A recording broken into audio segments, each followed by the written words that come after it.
दुसरे आपण सर्वांना परिचित असलेले आपल्या नागपूर महानगरपालिकेचे माजी महापौर लोहा विद्यापीठ संस्थेचे अध्यक्ष सन्माननीय अध्यक्ष महात्मा साबरमती आपल्या असलेले महात्मा फुले शिक्षण संस्थेचे सन्माननीय अध्यक्ष पवारसाहेब साहेब हा कार्यक्रम त्यांनी घडवून आणला. ते सर्व आयोजक निमंत्रण सर्व फार चांगले विचार इथे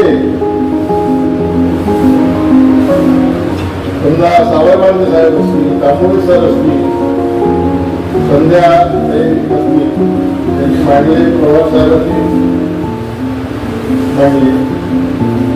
खूप प्रकल्प असे विचार होते, मोठे विचार.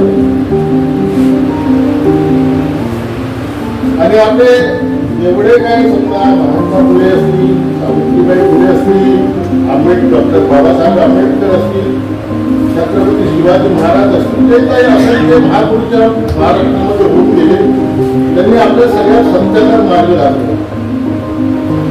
आणि या चळवळीमध्ये आपण लोक फार लोक संतांचा मार्ग दाखवला आपल्या, फक्त मार्ग टिकवून ठेवण्याचं काम आपण करू शकलो नाही.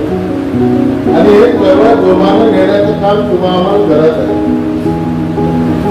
आपण पाहत असाल समजा आम्ही कोणत्या समाजाचं काम करतो, आपल्या सावरबांधे समाजाचं काम करायला पवारसाहेब काही समाजाचं काम करत असतो. परंतु जेव्हा जेव्हा आपण कुठे सभा बोलवली, कुठे मीटिंग बोलवली, तर आमच्या वयाचे समवयस्क लोक त्यामध्ये सहभागी होतात. पण ज्यांच्यावर महात्मा फुले संस्था बंधूंचं शिक्षणाचं महत्व सांगितलं, डॉक्टर बाबासाहेब आंबेडकरांनी त्याचं महत्व सांगितलं, सगळ्यांनी शिवाजी महाराजांनी सुद्धा 18 पर्यंत महत्व सांगितलं. परंतु ज्यांना खरी गरज आहे ते युवती मात्र अशा कार्यक्रमात तुम्हाला पुढे दिसत. आणि म्हणूनच त्या चळवळीत त्या ज्यांनी आपलं पूर्ण त्या जीवन त्याग केले, बलिदान दिलं, ते बिचारे आपण तर मानतो, परंतु त्यांचं जे केलेलं कार्य त्या कार्याला कुठेतरी विसर पडून राहिला. हे अशीच परिस्थिती आज या देशामध्ये निर्माण झाली. आणि म्हणून आपण इथे बसलेले सर्व सन्माननीय आपण आपल्या युवकांना समोर आणलं पाहिजे. आज मी येत होतो मेट्रोमध्ये, नागपूर शहरामध्ये मेट्रो चालू झाली, परंतु त्या मेट्रोमध्ये पण त्या युवक काही उचलून होते. त्या समजा त्या मेट्रोचा उद्देश हा होता की व्यापारी असतील किंवा मजूर असतील यांना ये-जा करण्यासाठी मेट्रो होती. परंतु तिथे पाहण्याचा म्हणजे जसं एक आपण पर्यटन स्थळ म्हणून मेट्रोचा उपयोग पर्यटन स्थळ म्हणून करतात, रोजगार निर्मिती किंवा असं काही आहे नाही. दुसरं शिक्षणाच्या बाबतीत आपण मगाशी संध्याकाळी म्हणाले की रेशीम बाग पासून दीक्षाभूमी तांबोळसर आले, जाती धर्मभेद निर्माण झाले, जातीय निर्माण करण्याचं काम असं हे सर्व होतात. शेतकऱ्यांचा प्रश्न असो, विद्यार्थ्यांचा प्रश्न असो, आज सगळ्या बाबतीत या देशामध्ये सगळीकडे अराजकता निर्माण झाली आहे. शिक्षणाच्या बाबतीत सुद्धा तुम्ही आम्ही सगळे बसले असेल, आपण सामान्य लोक आहोत आणि सामान्य लोक आपल्या विद्यार्थ्यांना चांगल्या महाविद्यालय संस्थेत आपण शिक्षण देऊ शकत नाही, हा खंत आहे. परंतु त्या महात्मा फुले यांनी, सावित्रीबाई फुले यांनी शिक्षणाचं द्वार खुले केले त्यावेळेस, कारण की त्यावेळेस शिक्षण घेणं फार अपयश होतं. आम्ही सुद्धा शाळेतल्या मोठ्यावर शिक्षण घेतलं आणि आपल्याला त्यावेळेस कल्पना सगळ्यांना त्यावेळेस शिक्षण मिळत नव्हतं. परंतु महात्मा फुले असो, सावित्रीबाई फुले असो यांनी किंवा शिक्षणासाठी उघडे करून दिले. परंतु ते शिक्षण कोणासाठी आहे? शिक्षण ज्यांच्याजवळ जास्त पैसा आहे त्या लोकांसाठी शिक्षणाचा हे आहे.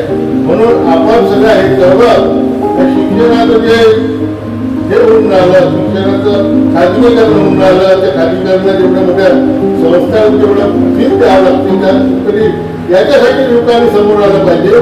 शिक्षणाच्या बाबतीत तुमची न्याय व्यवस्था असेल, न्याय व्यवस्था महात्मा गांधी असो, समजा डॉक्टर बाबासाहेब आंबेडकर असो, त्यांनी कसं महात्मा गांधी त्याच्यासाठी आपण जीवन त्याग केलं किंवा न्याय व्यवस्था आज कुठेही राहिली नाही. मला सांगितलं त्यांनी तेव्हा महाराष्ट्र निकाल नियमात असेल कोणी तर त्यावेळेस तिथून नागपुरातून नाव त्यांनी त्याचं नाव. म्हणून अशा पद्धतीत जे समजा शिक्षणाचं आहे किंवा जे महत्व आहे ते सुद्धा आज आपल्याला अशी परिस्थिती निर्माण झाली. त्या परिस्थितीतून सुद्धा आपण जीवन समोर आलं पाहिजे. शेतकऱ्यांच्या बाबतीत जो प्रश्न निर्माण केला, शेतकऱ्याचे प्रतिनिधी सगळे विधानसभेत लोकसभेला बोलत नाही. हा समजा महाराष्ट्रात धनंजय पाटलाचा एक मराठ्याचा आवाज उचलला, ओबीसी इकडे तिकडे झाले. आज तुम्ही आपण सगळे ओबीसी विजयांचे मध्ये येतो, परंतु आपण आवाज उचलत नाही. जेव्हा आवाज उचलायचा असं आपल्या जमात होत असं तर लोकांनी गाड्याची व्यवस्था करून द्यायला लागते.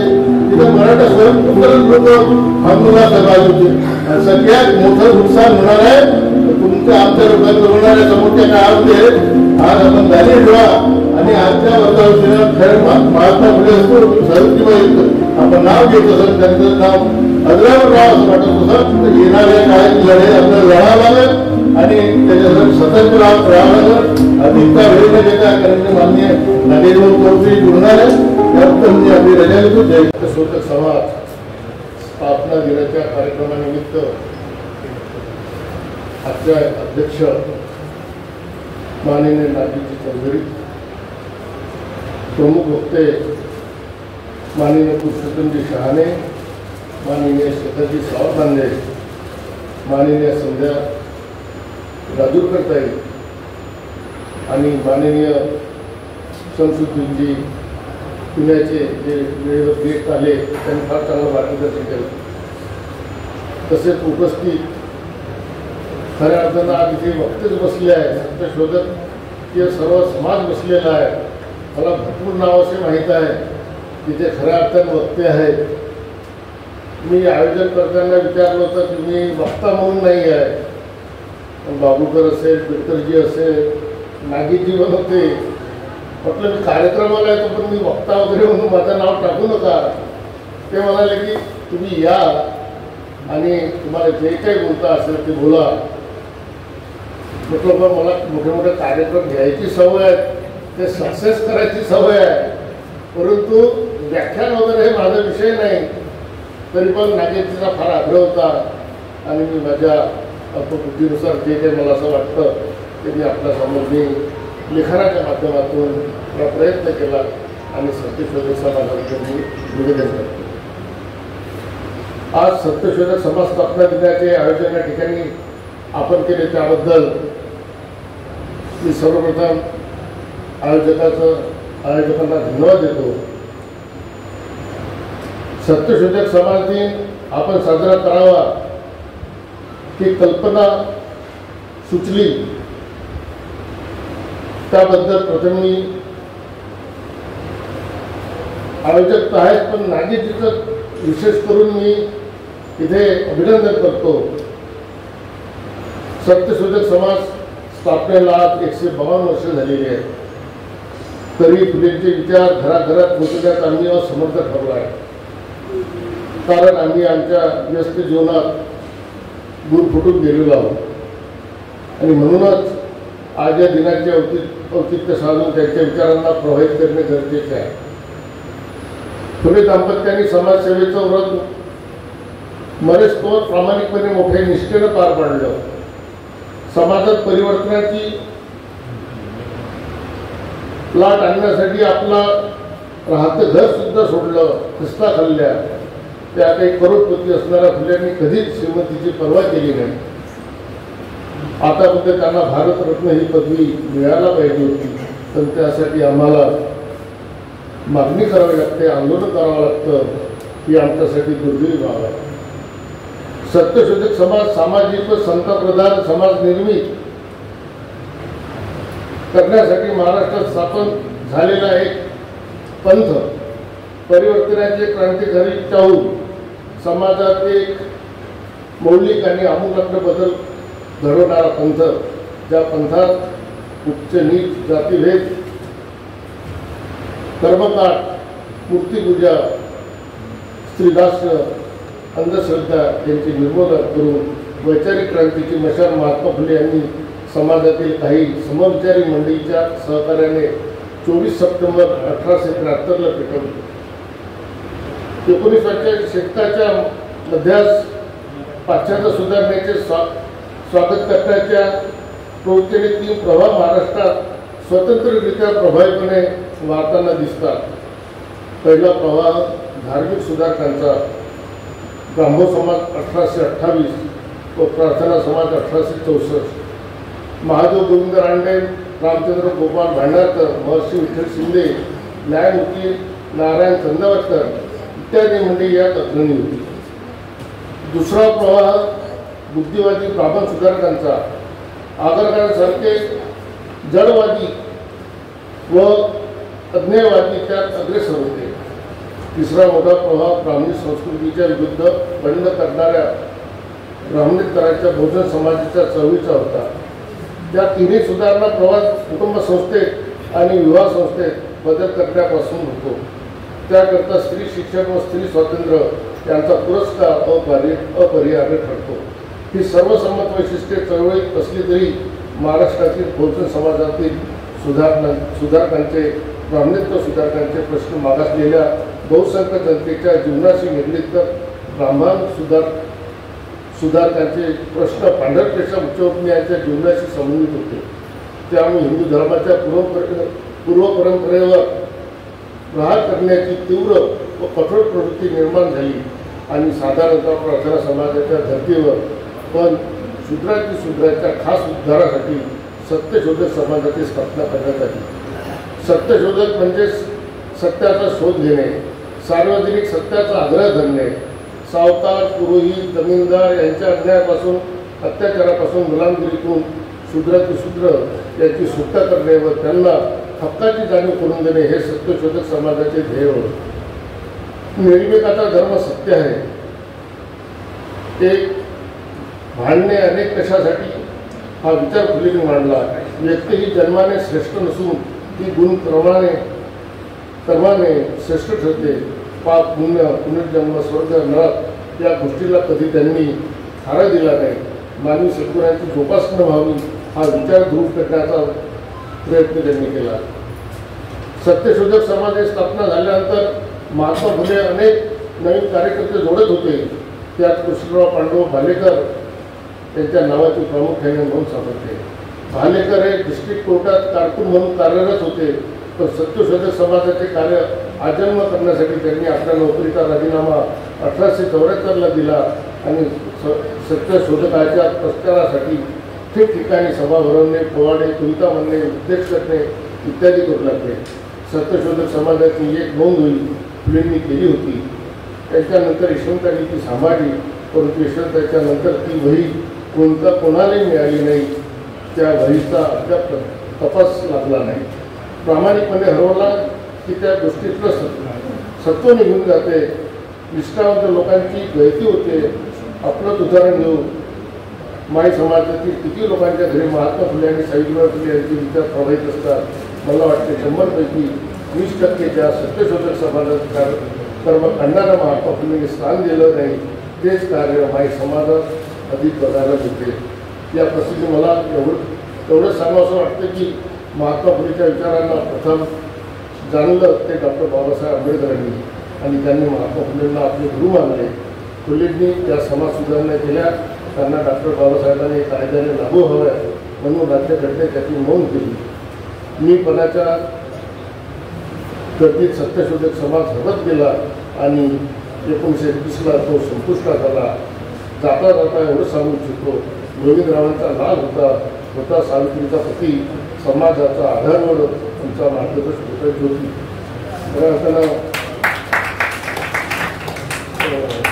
शेखर मोदीची आजची परिस्थिती आणि तेव्हाची परिस्थिती जे उदाहरण दाखल केली, खरंच हे सत्यशोधकाचं ते उदाहरणसुद्धा हो.